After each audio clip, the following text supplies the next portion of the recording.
Kami dari kelompok 11 ingin mempresentasikan materi perbuatan melawan hukum. Kelompok kami yang terdiri dari 3 orang. Saya Diva Adnil Firdaus, absen 10. Saya Asna Azizah Syatya, absen 18.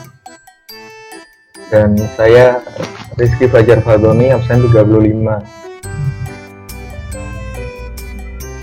Baiklah, di materi kali ini ada 8 subbab. Yang pertama yaitu PMH menurut hukum perdata, yang kedua sejarah PMH, yang ketiga jurisprudensi memperluas PMH, yang keempat pemberian ganti rugi, yang kelima hubungan kausalitas antara kerugian dan PMH, yang keenam one prestasi, yang ketujuh ganti rugi dalam one prestasi, yang kedelapan ada resiko. Lalu kita langsung masuk ke subbab materi yang pertama, yaitu perbuatan melawan hukum menurut hukum perdata.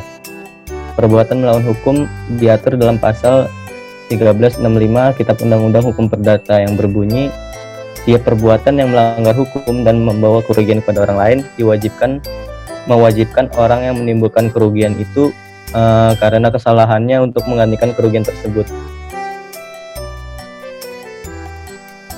Lalu selanjutnya adalah sejarah PMH. Dulu pengertian melanggar hukum ditafsirkan sempit, yakni hanya hukum tertulis saja, yaitu undang-undang. Jadi seseorang atau badan hukum hanya bisa digugat kalau dia melanggar hukum tertulis atau undang-undang saja. Tapi sejak tahun 1919 ada putusan Mahkamah Agung Belanda dalam kasus Res Cohen Lindenbaum HR 31 Januari 1919 yang kemudian telah memperluas pengertian melawan hukum tidak hanya terbatas pada undang-undang atau hukum tertulis saja, tapi juga hukum yang tidak tertulis.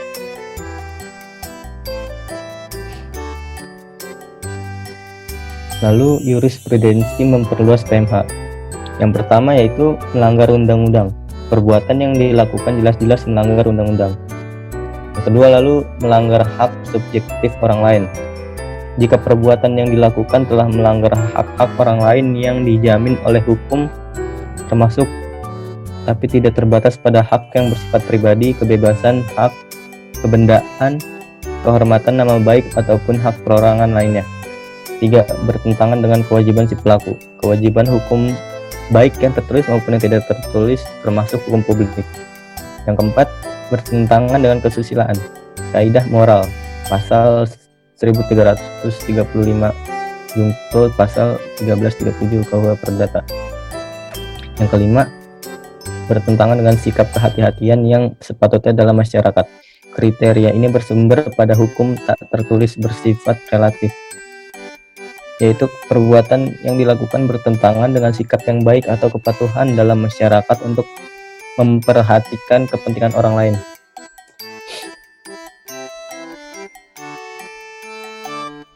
Lalu pemberian ganti rugi. Pemberian ganti rugi untuk semua perbuatan melawan hukum. Pasal 1365 KUH Perdata. Ganti rugi untuk perbuatan yang dilakukan oleh orang lain. Pasal 1367 KUH Perdata. Ganti rugi untuk pemilik binatang. Pasal 1368 KUH Perdata. Ganti rugi untuk pemilik gedung yang ambruk ada pada pasal 1369 KUH Perdata. Ganti rugi untuk keluarga yang ditinggalkan oleh orang yang dibunuh. Pasal 1370 KUH Perdata. Ganti rugi karena telah luka atau cacat anggota badan. Pasal 1371 KUH Perdata. Ganti rugi karena tindakan penghinaan. Pasal 1372 KUH Perdata. Lalu selanjutnya hubungan kausalitas antara kerugian dan PMH. Maksudnya ada hubungan sebab akibat antara perbuatan yang dilakukan dengan akibat yang muncul. Misalnya kerugian yang terjadi disebabkan perbuatan si pelaku, atau dengan kata lain, kerugian tidak akan terjadi jika pelaku tidak melakukan perbuatan melawan hukum tersebut. Ada dua teori, yaitu teori conditio sine qua non von Bury. Suatu akibat terjadi sebagai manifestasi dari serangkaian sebab yang saling berkaitan satu sama lain. Yang kedua, teori adequate error Zacking one crash. Suatu akibat terjadi bukan sebagai manifestasi dari serangkaian sebab yang saling berkaitan satu sama lain. Selanjutnya akan dilanjutkan dengan teman saya, Hasna. Yang selanjutnya yaitu when prestasi. When prestasi adalah suatu keadaan di mana debitur tidak memenuhi prestasi yang telah ditetapkan dalam perjanjian. Ada 4 macam when prestasi. Yang pertama, tidak memenuhi prestasi sama sekali. Yang kedua, memenuhi prestasi tapi tidak sebagaimana mestinya. Yang ketiga, memenuhi prestasi tapi tidak tepat waktunya. Dan yang keempat, memenuhi prestasi tapi melakukan yang dilarang dalam perjanjian. Akibat hukum bagi debitur. Yang pertama, debitur harus membayar ganti rugi yang diderita oleh kreditur. Pasal 1243 KUH Perdata. Yang kedua, pembatalan perjanjian disertai dengan pembayaran ganti rugi. Pasal 1267 KUH Perdata. Yang ketiga, peralihan risiko kepada debitur sejak terjadi investasi. Pasal 1237 KUH Perdata. Dan yang keempat, pembayaran perkara jika diperkarakan di depan hakim. Pasal 181 KUH Perdata. Tuntutan kreditur ke debitur. Yang pertama, pemenuhan perjanjian. Yang kedua, pemenuhan perjanjian disertai ganti rugi. Yang ketiga, pembatalan perjanjian disertai ganti rugi. Yang keempat, permintaan ganti rugi. Dan yang kelima, pembatalan perjanjian. Pembelaan debitur ada 3. Yang pertama, keadaan memaksa atau overnight. Keadaan memaksa adalah suatu keadaan tidak dipenuhinya prestasi oleh debitur karena peristiwa yang bukan karena kesalahannya. Peristiwa itu tidak dapat diketahui atau dapat diduga akan terjadi ketika perikatan dibuat. Unsur-unsur overmah. Yang pertama, tidak dapat dipenuhinya prestasi karena musnahnya objek perikatan. Yang kedua, tidak dapat dipenuhinya prestasi karena debitur terhalang untuk berprestasi.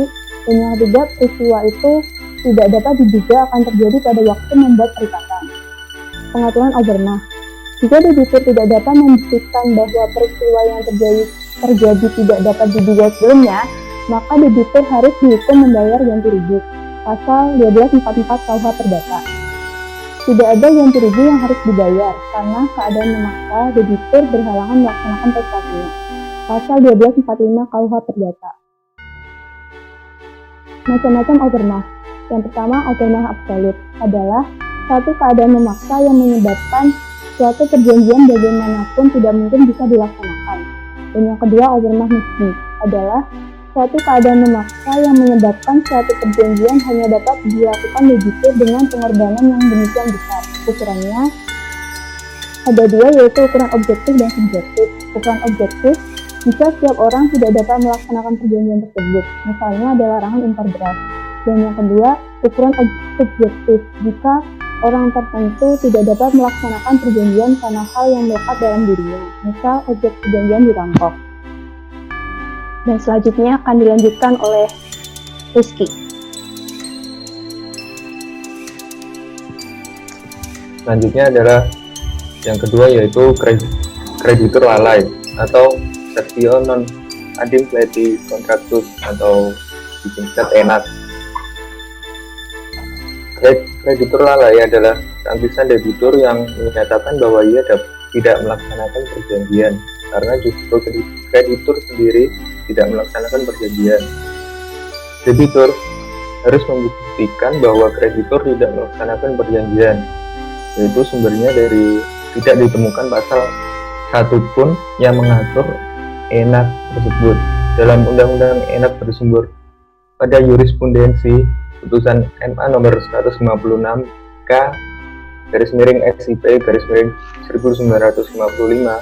Contohnya yaitu perjanjian jual beli karet, yaitu penjual sebagai kreditur tidak melevering atau mendeliver karet tepat pada waktunya.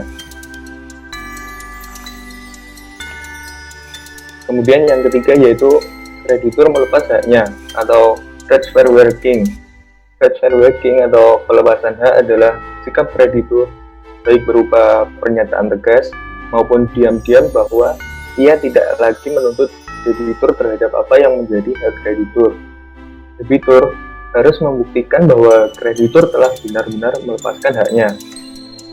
Sumbernya yaitu tidak ditemukan satu pasal pun yang mengatur transfer working atau RFW tersebut dalam undang-undang.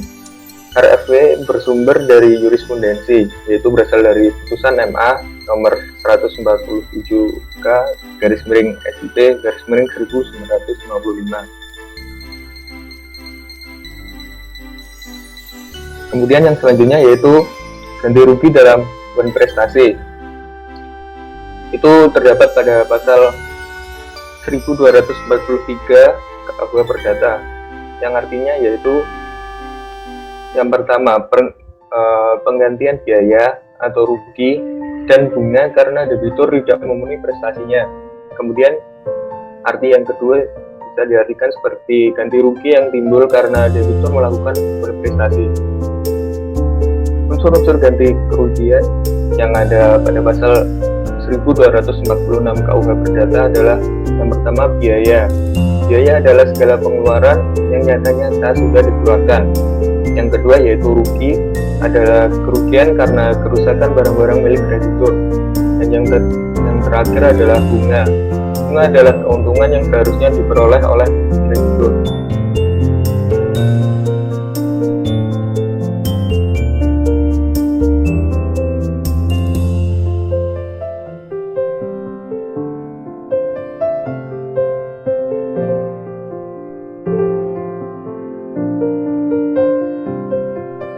Kemudian batasan ganti kerugian. Yang pertama yaitu tidak semua kerugian dapat dimintakan penggantian. Yang kedua yaitu kerugian yang dapat diduga ketika perjanjian dibuat dalam pasal 1247 KUH Perdata. Dan yang terakhir adalah kerugian sebagai akibat langsung dari perjanjian investasi. Ada pasal 1248 KUH Perdata. Ada 3 macam bunga, yaitu yang pertama bunga moratoir, adalah bunga yang hanya ditentukan undang-undang jika pelaksanaan perjanjian yang hanya terkait dalam pembayaran sejumlah uang terlambat dilakukan. Terhitung mulai gugatan diajukan di depan pengadilan, penetapan bunga moratoir yang adil sebaiknya disesuaikan dan didasarkan pada besarnya bunga deposito yang secara resmi ditetapkan oleh bank pemerintah. Yang kedua adalah bunga konvensional, adalah bunga yang ditetapkan oleh para pihak dalam perjanjian.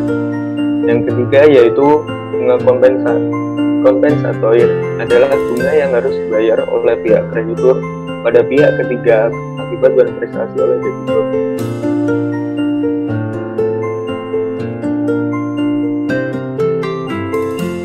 Kemudian yaitu risiko. Risiko adalah kewajiban untuk memikul kerugian jika terjadi overmatch yang menimpa objek perikatan atau menghalangi debitur memenuhi prestasi. Hal tersebut diatur dalam KUH Perdata dalam perjanjian hibah ditanggung oleh kreditor, yaitu pada pasal 1297 KUH Perdata. Yang kedua yaitu perjanjian jual beli ditanggung oleh pembeli, yaitu pada pasal 1460 KUH Perdata. Dan yang ketiga dalam perjanjian sewa menyewa itu ditanggung oleh pemilik benda, yaitu terdapat pada pasal 1593 KUH Perdata. Dan yang terakhir yaitu perjanjian tukar menukar yang ditanggung oleh pemilik benda, yang terdapat pada pasal 1545 KUH Perdata.